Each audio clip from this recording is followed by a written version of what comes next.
नमस्कार विद्यार्थी मित्रांनो, स्वागत आहे तुमच्या आवडत्या यूट्यूब चॅनलवर ज्याचं नाव आहे तथास्तु करिअर अकॅडमी, जेथे माहिती असते अपडेटेड, स्पष्टीकरण असतं सोपं आणि तयारी होते बिनधास्त। आज आपण घेऊन आलो आहोत जून 2025 मध्ये सगळ्यात महत्त्वाच्या आणि परीक्षेसाठी उपयुक्त अशा चालू घडामोडींचा संपूर्ण आढावा। ह्या व्हिडिओमध्ये तुम्हाला मिळणार आहे राष्ट्रीय आणि आंतरराष्ट्रीय घडामोडींचा सारांश, स्पर्धा परीक्षेच्या दृष्टीने महत्त्वाचे प्रश्न, विज्ञान, अर्थव्यवस्था, खेळ आणि राजकारणातील घडामोडी। जर तुम्ही पोलीस भरती, तलाठी, ग्रामसेवक, TCS, IBPS, MPSC किंवा कोणतीही सरळ सेवा भरतीची स्पर्धा परीक्षा देत असाल तर हा व्हिडिओ नक्कीच तुमच्यासाठी फायदेशीर ठरणार आहे। व्हिडिओ आवडल्यास व्हिडिओला लाईक करा, शेअर करा आणि तथास्तु करिअर अकॅडमी ह्या आपल्या आवडत्या यूट्यूब चॅनलला सबस्क्राईब जरूर करा। तर मग वेळ न घालवता सुरू करूया जून 2025च्या चालू घडामोडींचा महत्त्वपूर्ण सफर। पहिला प्रश्न आहे, जगातील दुसरी सर्वात मोठी आरक्षित संपत्ती कोणती बनली आहे? याचे योग्य उत्तर आहे सोने। ह्याबद्दल अधिक स्पष्टीकरण जाणून घेऊया। जगातील दुसरी सर्वात मोठी आरक्षित संपत्ती म्हणजे सोने, जी आता $, नंतर जागतिक स्टेट बँकांच्या राखीव मालमत्तांमध्ये मूल्याने दुसऱ्या क्रमांकावर आहे। 2024च्या अखेरीपर्यंत सोने सुमारे 20% जागतिक आरक्षित मालमत्तेचे प्रमाण आहे, तर युरोचे प्रमाण सुमारे 16% असे आहे। म्हणजेच युरोला मागे टाकून सोने दुसऱ्या स्थानावर आले आहे। पुढील प्रश्न, खालीलपैकी कोणत्या राज्याने अलीकडेच ट्रान्सजेंडर समुदायाला OBC दर्जा दिला आहे? याचे योग्य उत्तर आहे आसाम। याबद्दल अधिक माहिती जाणून घेऊया। आसामचे मुख्यमंत्री हेमंता बिस्वा शर्मा यांनी 23 जून 2025 रोजी घोषणा केली की आसाममध्ये ट्रान्सजेंडर समुदायाला आता OBC म्हणजेच इतर मागासवर्गीय दर्जा दिला जाईल। प्रमुख घोषणा, ट्रान्सजेंडर समुदायाला OBC दर्जा। आता ट्रान्सजेंडर व्यक्तींना शिक्षण आणि नोकरीमध्ये ह्या आरक्षणाचा लाभ मिळणार आहे। त्यांना OBC प्रवर्गाच्या कल्याणकारी योजनांमध्ये देखील समाविष्ट करण्यात येईल। आसाममध्ये ट्रान्सजेंडर हक्कांना मिळालेली ही पहिलीच मोठी राज्यस्तरीय मान्यता आहे। पुढचा प्रश्न, जागतिक शांतता निर्देशांक 2025 मध्ये 163 देशांच्या यादीत भारताचे रँक कितवी आहे? याचे योग्य उत्तर आहे 115। याबद्दल अधिक स्पष्टीकरण जाणून घेऊया आणि हा प्रश्न अतिशय महत्त्वाचा आहे। भारताने ग्लोबल पीस इंडेक्स 2025 मध्ये 163 देशांच्या यादीत 115वे स्थान मिळवले आहे। 2024 मध्ये भारताची रँक 116 होती, ती 2025 मध्ये 115 झाली आहे। पुढचा प्रश्न, भारत सरकारने कोणत्या राज्यात 16 ते 18 वयोगटातील मुलींना कौशल्य प्रशिक्षण देण्यासाठी 9व्या योजना सुरू केली आहे? ह्याचे योग्य उत्तर आहे उत्तर प्रदेश। याबद्दल अधिक माहिती जाणून घेऊया। भारत सरकारने किशोरवयीन मुलींना कौशल्य देण्यासाठी 9व्या ही नवीन योजना सुरू केली आहे। 24 जून 2025 रोजी उत्तर प्रदेशातील सोनभद्र येथे झालेल्या एका समारंभात ह्या पायलट प्रकल्पाची औपचारिक सुरुवात करण्यात आली आहे। ही महिला, बालविकास मंत्रालय व कौशल्य विकास आणि उद्योजकता मंत्रालय यांच्या संयुक्त पुढाकाराने सुरू करण्यात आली आहे। ह्या उपक्रमात 16 ते 18 वर्षीय वयोगटातील किमान 10वी उत्तीर्ण मुलींना पारंपरिक नसलेल्या क्षेत्रात प्रशिक्षण दिले जाईल। पुढील प्रश्न, 41 वर्षांनंतर अंतराळात जाणारा दुसरा भारतीय कोण बनला आहे? याचे योग्य उत्तर आहे शुभांशु शुक्ला। ह्याबद्दल अधिक माहिती जाणून घेऊया। शुभांशु सोबत आणखी 3 प्रवासी अंतराळात जाणार आहेत। हे सर्व प्रवासी ॲक्सिओम 4 मोहिमेचा भाग असतील। प्रक्षेपण अमेरिकेतील केनेडी स्पेस सेंटर येथील कॉम्प्लेक्स 39A वरून ह्या प्रवासाला एकूण 28 तास लागतील। त्यानंतर सर्व अंतराळवीर पृथ्वीपासून सुमारे 400 किलोमीटरवर अवकाशात पोहोचतील आणि आंतरराष्ट्रीय अंतराळ स्थानकावर पोहोचतील। पुढील प्रश्न, भारतातील तिसरे संपूर्ण साक्षर राज्य कोणते बनले आहे? याचे अचूक उत्तर आहे त्रिपुरा। ह्याबद्दल अधिक स्पष्टीकरण जाणून घेऊया। केंद्र सरकारच्या निकषानुसार 95% अधिक साक्षरता गाठणारी राज्ये किंवा केंद्रशासित प्रदेशांना पूर्ण साक्षर असा दर्जा दिला जातो। ह्यानुसार मिझोराम आणि गोव्यानंतर पूर्ण कार्यक्षम साक्षरता प्राप्त करणारे ईशान्येकडील त्रिपुरा हे राज्य भारतातील तिसरे राज्य बनले आहे। पुढील प्रश्न, भारतातील पहिले बटरफ्लाय अभयारण्य कोणते बनले आहे? ह्याचे योग्य उत्तर आहे अर्लम वन्यजीव. याबद्दल अधिक माहिती जाणून घेऊया. अर्लम बटरफ्लाय अभयारण्य हे केरळ राज्यामध्ये आहे. नैऋत्य भारतातील सर्वात उत्तरेकडील वन्यजीव अभयारण्य आहे. ह्याचे क्षेत्रफळ 55 किलोमीटर स्क्वेअर आहे आणि पश्चिम घाटाच्या पश्चिम उतारावर आहे. त्याची स्थापना 1984 मध्ये इरिट्टी जवळ मुख्यालयासह अर्लम वन्यजीव अभयारण्य नावाने झाली. जुलै 2025 मध्ये त्याचे नाव बदलून अर्लम फुलपाखरू अभयारण्य असे ठेवण्यात आले आहे. पुढील प्रश्न, तिरंदाजी आशिया कप 2025 मध्ये कोणत्या देशाने पदक तालिकेत अव्वल स्थान पटकावले आहे? याचे योग्य उत्तर आहे भारत. याबद्दल अधिक माहिती जाणून घेऊया. 2025च्या तिरंदाजी आशिया कपमध्ये आपले वर्चस्व कायम ठेवत 9 पदकांसह आपली मोहीम संपवली आणि पदक तालिकेत अव्वल स्थान पटकावले. 2025च्या तिरंदाजी आशिया कप सिंगापूर लेग 2 मध्ये भारतीय तिरंदाजांनी 2 सुवर्ण, 6 रौप्य आणि 1 कांस्य असे 9 पदके जिंकली. पुढील प्रश्न, पॅरिस डायमंड लीग भालाफेक 2025 स्पर्धेचे विजेतेपद कोणी पटकावले आहे? याचे योग्य उत्तर आहे नीरज चोप्रा. याबद्दल अधिक माहिती जाणून घेऊया. नीरज चोप्राने पॅरिस डायमंड लीग 2025 मधील पुरुष भालाफेक स्पर्धेत विजेतेपद पटकावले. त्यांच्या विजेत्या थ्रोची लांबी 88.16 मीटर होती.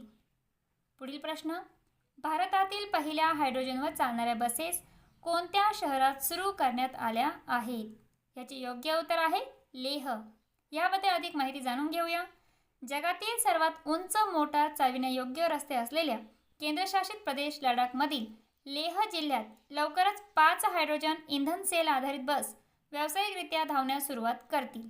पुढचा प्रश्न, कोणत्या देशाने इराण विरुद्ध ऑपरेशन मिडनाईट हॅमर सुरू केले?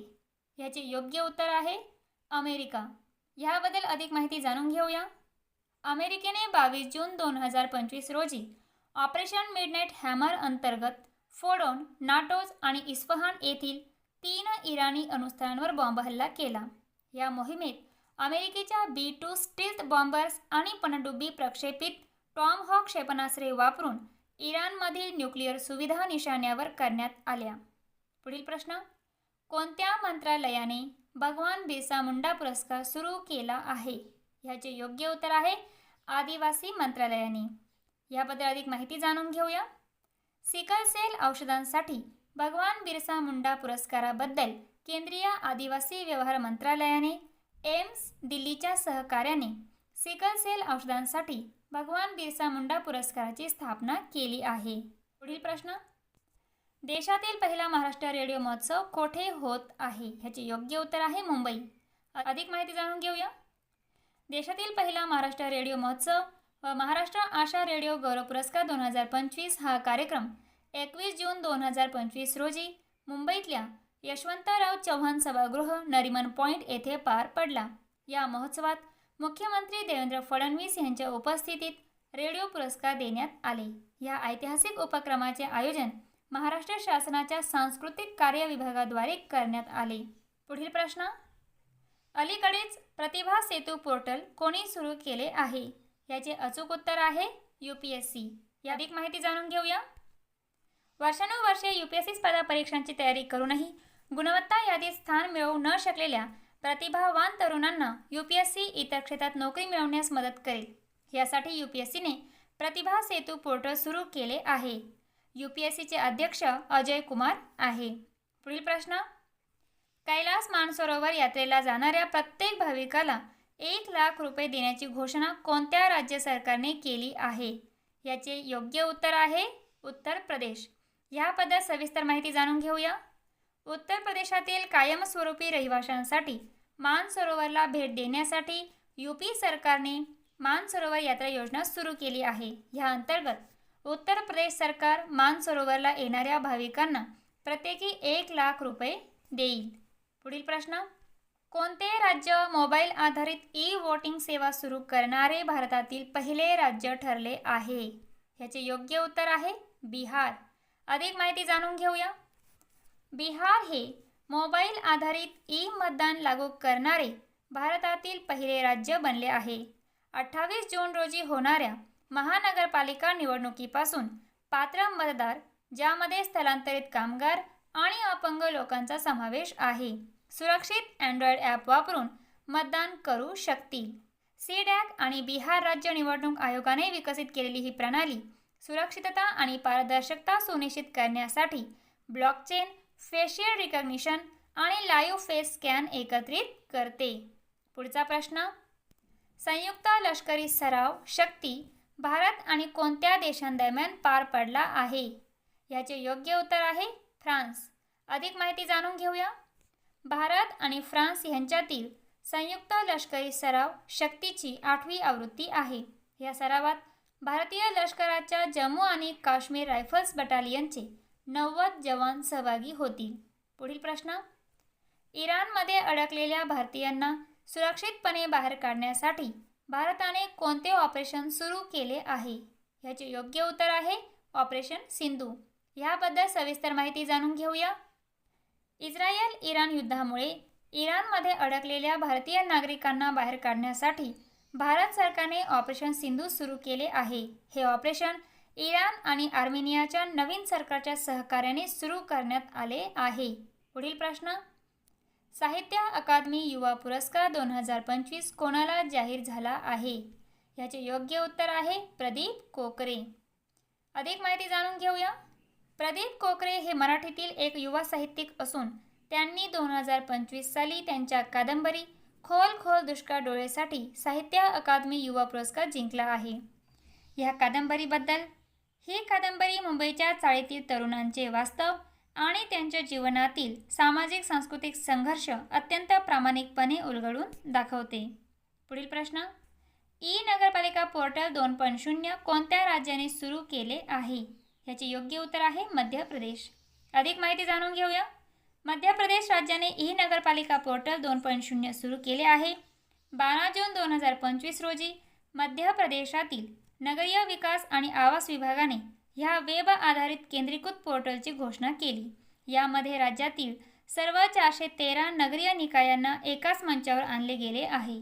ह्या पायऱ्यांवर उतरवलेल्या पोर्टलद्वारे नागरिकांना घरबसल्या 24 प्रकारच्या सेवा जसे की संपत्ती कर नोंदणी, जन्म-मृत्यू प्रमाणपत्र, नल connection, trade licence, fire NOC वगैरे मिळतील. पोर्टलमध्ये GIS व AI तंत्रज्ञानाचा समावेश देखील करण्यात आला आहे.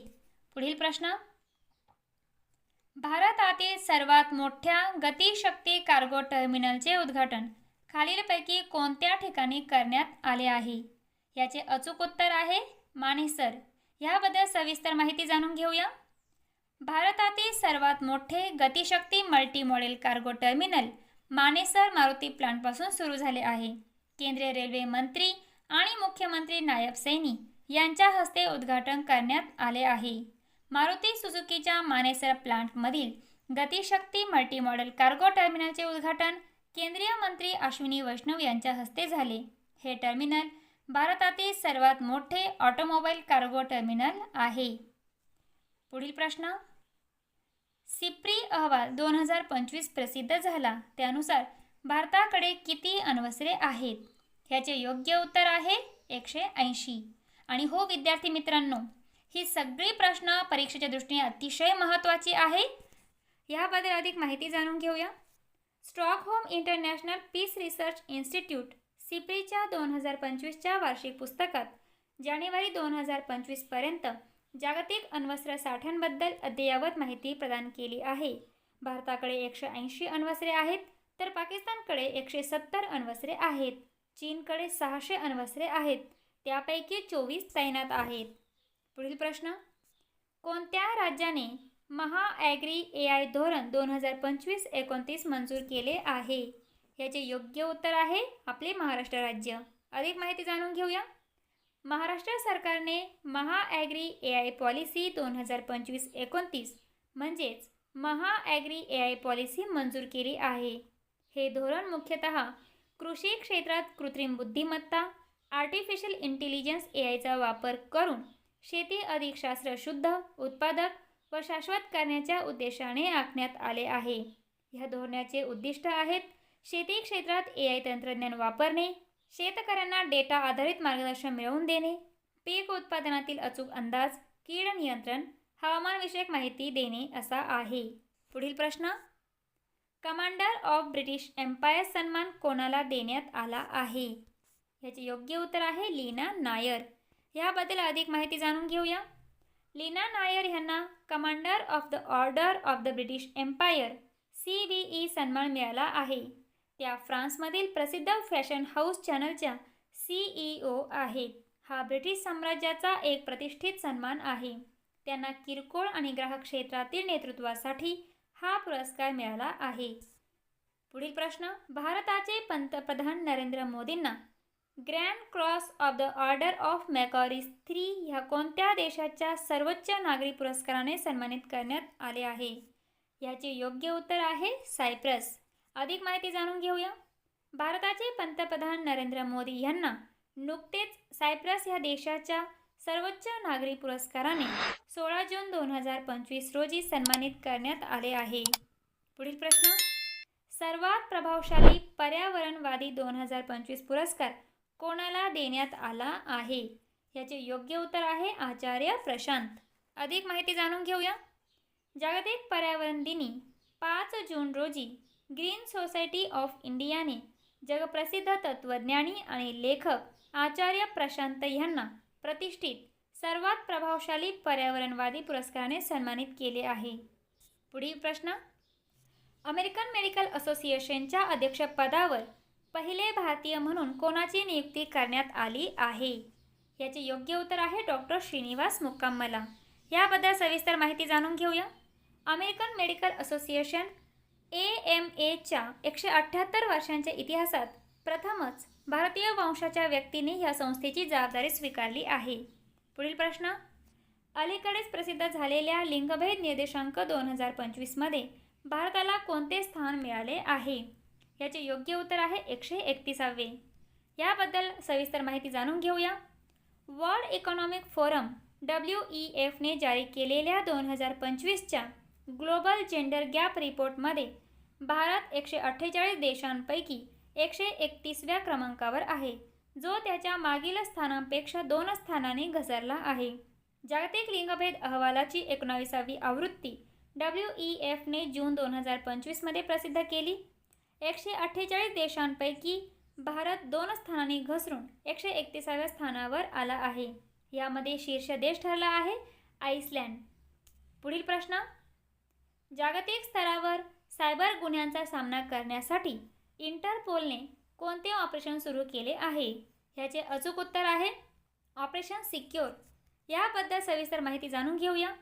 इंटरपोलने जानेवारी ते एप्रिल 2025 दरम्यान ऑपरेशन सिक्योर नावाचे जागतिक सायबर गुन्हेगारी विरुद्ध ऑपरेशन सुरू केले. त्याने 20,000हून अधिक दुर्भावनापूर्ण IP पत्ते आणि डोमेन काढून टाकले. भारतासह 26 देशांतील एजन्सींनी एकत्रितपणे सायबर गुन्हेगारी नेटवर्क उद्ध्वस्त केले. पुढील प्रश्न, 28वी नॅशनल ई-गव्हर्नन्स परिषद 2025 कोठे आयोजित करण्यात आली आहे? याचे योग्य उत्तर आहे विशाखापट्टणम. याबद्दल अधिक माहिती जाणून घेऊया. 28वी नॅशनल ई-गव्हर्नन्स परिषद 2025 विशाखापट्टणम आंध्र प्रदेश येथे आयोजित करण्यात आली.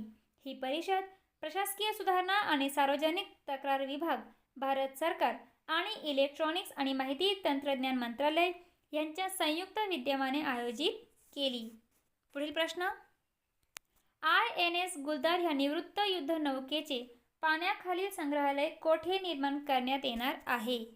याचे योग्य उत्तर आहे सिंधुदुर्ग. याबद्दल अधिक माहिती जाणून घेऊया. वेंगुर्ले तालुक्यातील निवती रॉकजवळ नौदलाकडून निवृत्त झालेल्या INS गुलदार ह्या युद्ध नौकेचे पाण्याखालील संग्रहालय साकारले जाणार आहे. या भारतातील पहिल्याच उपक्रमाचा शुभारंभ मुख्यमंत्री देवेंद्र फडणवीस यांच्या हस्ते दूरदृश्य प्रणालीद्वारे करण्यात आला. पुढील प्रश्न, भारत आणि कोणत्या देशाचा विशेष दलांचा संयुक्त लष्करी सराव टायगर क्लॉ 2025 पार पडला आहे? याचे योग्य उत्तर आहे अमेरिका. याबद्दल अधिक माहिती जाणून घेऊया.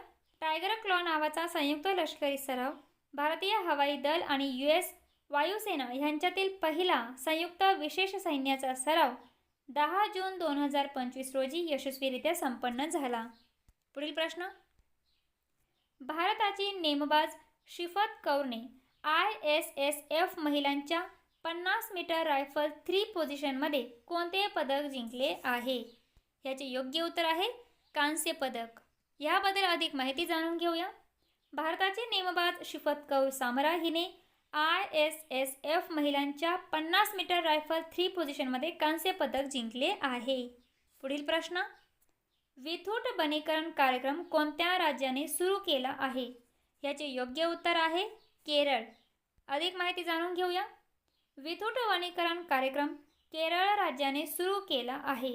ह्या कार्यक्रमाअंतर्गत सीड बॉल्स बंच ऑफ सीड्सचा वापर करून वनीकरण केले जाते, ज्याला सीड शॉवर असेही म्हणतात. पुढील प्रश्न, भारताने तैवान ॲथलेटिक्स ओपन 2025 मध्ये पदक तालिकेत कितवे स्थान पटकावले आहे? याचे अचूक उत्तर आहे पहिले स्थान. याबद्दल अधिक माहिती जाणून घेऊया. भारताने तैवान ॲथलेटिक्स ओपन 2025 मध्ये पदक तालिकेत पहिले स्थान पटकावले आहे. एकूण 16 पदके, 12 सुवर्ण, 3 रौप्य, 1 कांस्य भारताने जिंकले आहे. पुढील प्रश्न, कोणते शहर भारताची बिबट्याची राजधानी बनले आहे? याचे योग्य उत्तर आहे बंगळुरू. याबद्दल अधिक माहिती जाणून घेऊया. 2024-25च्या वन्यजीव अभ्यासानुसार बंगळुरू शहराच्या आसपास बिबट्यांची संख्या झपाट्याने वाढली आहे. बंगळुरूच्या जवळ असलेले Bannerghatta national park, Kaveri wild life sanctuary आणि इतर जंगलांमध्ये उच्च घनतेने बिबटे आढळतात. त्यामुळे भारतातील सर्वाधिक शहरी बिबटे असलेले शहर म्हणून बंगळुरूला लेपर्ड कॅपिटल ऑफ इंडिया अशी ओळख मिळाली आहे. पुढील प्रश्न, राजश्री शाहू महाराज 2025 पुरस्कार कोणाला जाहीर झाला आहे? याचे अचूक उत्तर आहे डॉक्टर जब्बार पटेल. याबद्दल अधिक माहिती जाणून घेऊया. 2025 साली 39वा राजश्री शाहू महाराज पुरस्कार प्रसिद्ध दिग्दर्शक डॉक्टर जब्बार पटेल यांना जाहीर करण्यात आला आहे. डॉक्टर जब्बार पटेल हे चित्रपट व नाट्य क्षेत्रातील विख्यात दिग्दर्शक आहे. पुढील प्रश्न, राष्ट्रपती द्रौपदी मुर्मू यांच्या हस्ते कोणाला राष्ट्रीय फ्लोरेन्स नाइटिंगेल पुरस्काराने सन्मानित करण्यात आले आहे? याचे योग्य उत्तर आहे सुजाता अशोक बागुल. अधिक माहिती जाणून घेऊया. राष्ट्रपती द्रौपदी मुर्मू यांच्या हस्ते जळगाव जिल्ह्यातील कठोरा येथील प्राथमिक आरोग्य केंद्रात कार्यरत असलेल्या सहाय्यक परिचारिका सुजाता अशोक बागुल यांना राष्ट्रीय फ्लोरेन्स नाइटिंगेल पुरस्काराने सन्मानित करण्यात आले आहे. पुढील प्रश्न, पंतप्रधान नरेंद्र मोदी यांच्या आर्थिक सल्लागार परिषदेचे अध्यक्ष म्हणून अलीकडेच कोणाची नियुक्ती करण्यात आली आहे? याचे योग्य उत्तर आहे एस महेंद्र देव. अधिक माहिती जाणून घेऊया.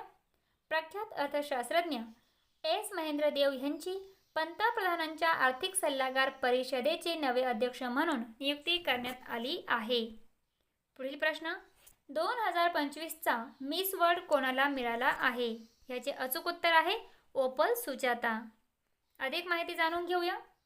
तेलंगणाच्या हैदराबाद येथे 7 मे 2025 रोजी सुरू झालेली ही मिस वर्ल्ड स्पर्धा अखेर 31 मे रोजी संपली आणि ओपल सुजाताच्या रूपाने जगाला एक नवीन मिस वर्ल्ड मिळाली आहे.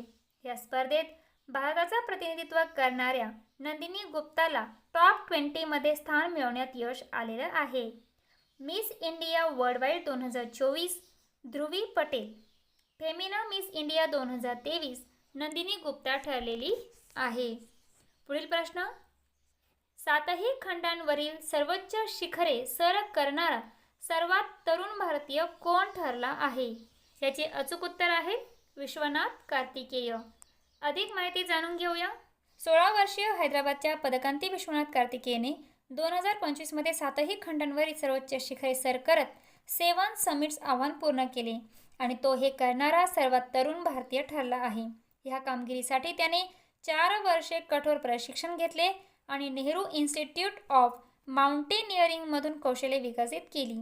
त्याआधी मुंबईच्या काम्या कार्तिकेयने 17व्या वर्षी 2024 मध्ये 7 समिट्स पूर्ण करून ही कामगिरी करणारी सर्वात तरुण भारतीय महिला ठरली होती. पुढील प्रश्न, देशातील सर्वात मोठा हरित हायड्रोजन प्रकल्प कोणत्या राज्यात होत आहे? याचे योग्य उत्तर आहे हरियाणा. याबद्दल अधिक माहिती जाणून घेऊया. देशातील सर्वात मोठा हरित हायड्रोजन प्रकल्प हरियाणा राज्यात विशेषतः इंडियन ऑइल कॉर्पोरेशनच्या पानिपत रिफायनरी आणि पेट्रोकेमिकल कॉम्प्लेक्समध्ये होत आहे. बिझनेस स्टँडर्डनुसार हा प्रकल्प दरवर्षी 10,000 टन ग्रीन हायड्रोजन तयार करेल. पुढील प्रश्न, भारतातील दुसरे 100% साक्षर राज्य कोणते ठरले आहे? याचे योग्य उत्तर आहे गोवा. याबद्दल अधिक माहिती जाणून घेऊया. उज्ज्वल भारत उज्ज्वल भविष्य साक्षरता अभियानांतर्गत गोवा हे भारताचे दुसरे 100% साक्षर राज्य ठरले आहे. राज्यात 99.7% साक्षरता नोंदवली गेली असून ही घोषणा केंद्र सरकारने केली. यामागे शासनाचे प्रयत्न, स्वयंसेवी संस्था आणि नागरिकांचा सहभाग महत्त्वाचा ठरलेला आहे. पूर्ण 100% साक्षर राज्य ह्यामध्ये पहिले राज्य मिझोराम आहे आणि त्यानंतर दुसरे राज्य गोवा ठरलेले आहे. पुढील प्रश्न, केंद्रीय मंत्री शिवराज सिंह चौहान यांनी कोणत्या शहरात विकसित कृषी संकल्प अभियान सुरू केले? याचे योग्य उत्तर आहे भुवनेश्वर, ओडिशा. याबद्दल अधिक माहिती जाणून घेऊया. केंद्रीय मंत्री शिवराज सिंह चौहान यांनी भुवनेश्वर, ओडिशा येथे विकसित कृषी संकल्प अभियान सुरू केले आहे. पुढील प्रश्न, खालीलपैकी कोण क्लब फुटबॉलमध्ये 800 गोल करणारा पहिला फुटबॉलपटू ठरला आहे? याचे योग्य उत्तर आहे क्रिस्टियानो रोनाल्डो. याबद्दल अधिक माहिती जाणून घेऊया. क्रिस्टियानो रोनाल्डो क्लब फुटबॉलमध्ये 800 गोल करणारा पहिला खेळाडू बनला आहे. वयाच्या 40व्या वर्षी त्याने सौदी प्रो लीगमध्ये अल नासर संघाचा अल फते संघाकडून 3-2 असा पराभव झाला. त्या सामन्यात ही कामगिरी केली आहे. पुढील प्रश्न, IPL 2025चे विजेतेपद कोणी पटकावले आहे? याचे अचूक उत्तर आहे रॉयल चॅलेंजर्स बेंगळुरू RCB. याबद्दल अधिक माहिती जाणून घेऊया. 2025च्या इंडियन प्रीमियर लीग IPL स्पर्धेचे विजेतेपद रॉयल चॅलेंजर्स बेंगळुरू RCB संघाने पटकावले आहे. 3 जून 2025 रोजी अहमदाबाद येथील नरेंद्र मोदी स्टेडियममध्ये झालेल्या अंतिम सामन्यात RCBने पंजाब किंग्स संघावर 6 धावांनी विजय मिळवून आपल्या 18 वर्षांच्या प्रतीक्षेला पूर्णविराम दिला. पुढील प्रश्न, भारतातील एकूण रामसर स्थळांची संख्या किती झाली आहे? याचे योग्य उत्तर आहे 91. याबद्दल अधिक माहिती जाणून घेऊया. जून 2025 पर्यंत भारतात एकूण 91 रामसर स्थळे आहेत. किचन, फलोदी आणि मेनार उदयपूर ह्या राजस्थानातील 2 नवीन आंतरराष्ट्रीय महत्त्वाच्या आर्द्रभूमींची नुकतीच भर पडली आहे. या स्थळांची संख्या भारताला आशियात सर्वाधिक आणि जगात 3ऱ्या क्रमांकावर नेते. ही स्थळे जैवविविधता, जलसंधारण आणि पर्यावरणीय समतोलासाठी अत्यंत महत्त्वाची आहेत. पुढील प्रश्न, 80व्या संयुक्त राष्ट्र महासभेच्या अध्यक्षपदी कोणाची निवड झाली आहे? याचे योग्य उत्तर आहे ॲनालेना बेअरबॉक. याबद्दल अधिक माहिती जाणून घेऊया. 80व्या संयुक्त राष्ट्र महासभेच्या अध्यक्षपदी जर्मनीच्या माजी परराष्ट्र मंत्री ॲनालेना बेअरबॉक यांची निवड झाली आहे. त्यांनी 2 जून 2025 रोजी 167 मते मिळवून ही पदवी मिळवली आहे. बेटर टुगेदर हे त्यांच्या अध्यक्षीय कार्यकाळाचे घोषवाक्य असून त्यांनी समावेश, पारदर्शकता आणि संवादावर भर देण्याचे आश्वासन दिले आहे. पुढील प्रश्न, भारताचे पंतप्रधान नरेंद्र मोदी यांनी जगातील सर्वात उंच रेल्वे पुलाचे उद्घाटन केले. तो कोणत्या नदीवर बांधला आहे? याचे योग्य उत्तर आहे चिनाब. याबद्दल अधिक माहिती जाणून घेऊया. पंतप्रधान नरेंद्र मोदी 6 जून 2025 रोजी जगातील सर्वात उंच रेल्वे पुलाचे उद्घाटन केले. हा पूल जम्मू आणि काश्मीरमधील रियासी जिल्ह्यातील चिनाब नदीवर बांधण्यात आला आहे. चिनाब रेल्वे पूल 359 मीटर म्हणजेच 1178 फूट उंच असून हा पूल उधमपूर, श्रीनगर, बारामुल्ला यांना जोडतो. रेल्वे लिंक प्रकल्पाचा भाग आहे ज्यामुळे काश्मीर खोऱ्याला भारताच्या मुख्य रेल्वे नेटवर्कशी जोडले जाईल. आजच्या व्हिडिओचा शेवटचा प्रश्न आहे, महाराष्ट्रात सर्वाधिक लांबीचा बोगदा समृद्धी महामार्गावर कोणत्या ठिकाणादरम्यान उभारण्यात आला आहे? याचे अचूक उत्तर आहे इगतपुरी ते कसारा. याबद्दल अधिक माहिती जाणून घेऊया. महाराष्ट्रातील सर्वाधिक लांबीचा बोगदा समृद्धी महामार्गावर इगतपुरी ते कसरा दरम्यान उभारण्यात आला आहे. हा 8 किलोमीटर लांबीचा आणि 17.61 मीटर रुंदीचा दुहेरी बोगदा असून तो राज्यातील सर्वात लांब आणि देशातील सर्वात रुंद बोगदा आहे. या बोगद्यामुळे इगतपुरी ते कसरा अंतर फक्त 5 ते 10 मिनिटांत पार करता येते, ज्यामुळे प्रवास वेळेत लक्षणीय घट झाली आहे. विद्यार्थी मित्रांनो, हे होत्या जून 2025 मधील सर्वात महत्त्वाच्या चालू घडामोडी आणि अगदी परीक्षेच्या दृष्टिकोनातून उपयुक्त आणि विश्वासार्ह माहिती. तुम्हाला हा व्हिडिओ कसा वाटला ते कमेंटमध्ये नक्की कळवा. आणि हो, जर तुम्ही अजून चॅनलला सबस्क्राईब केलं नसेल तर लगेच सबस्क्राईब करा, कारण विश्लेषण, PYQs आणि टॉपर्स टिप्स घेऊन आम्ही लवकरच येणार आहोत. शेअर करा तुमच्या मित्रांसोबत आणि स्पर्धा परीक्षेचा भाग बनलेल्या प्रत्येकासाठी ही माहिती पोहोचवा. पुन्हा भेटूच पुढच्या व्हिडिओमध्ये. तोपर्यंत धन्यवाद.